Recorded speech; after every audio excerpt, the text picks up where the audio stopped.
Pinatunayan lang ni Lovie Poe na kahit isa na siyang celebrity, maipatuloy pa rin ang kanyang disiplina at tamang pag-aalaga sa katawan. Kaya naman balikalindog talaga ang aktres. Ang nakakatuwa pa, sa mga video na ibinabahagi niya sa social media ay makikitang hands-on din siya sa pag-aalaga sa kanilang baby ni Monty Blanco. May suggestion naman ang ilang fans ni Lovie at Coco Martin na minsan nang naging magkatambal sa isang action series. Sa inang fans, sana raw ay magkaroon ng special guest appearance si Lovie sa kasalukuyang action series ni Coco bilang pampagulo at pampaselo sa karakter ni Julia Montes. Matatandang nakabuo rin ng sariling fandom sina Coco at Lovie nang magsama sila sa isang serye.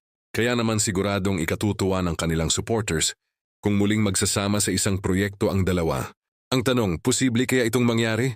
Papayag kaya si Julia na mapasama si Lovie sa kanilang programa bilang bahagi ng isang bagong twist? Aba, nasa serye na nga si Catherine Luna na dating naiugnay kay Coco. Tapos si Lovie naman ang isusunod. Hindi maitatanggi na kapag nangyari iyon ay tiyak na pag-uusapan ang muling pagtatambal ni Coco at Lovie. Lalo na't marami pa rin ang nakakaalala sa chemistry ng dalawa. Pero sa ngayon, suggestion pa lamang ito ng fans. Abangan na lang natin kung may posibilidad ngang muling magsama sa isang proyekto sina Coco at Lovie.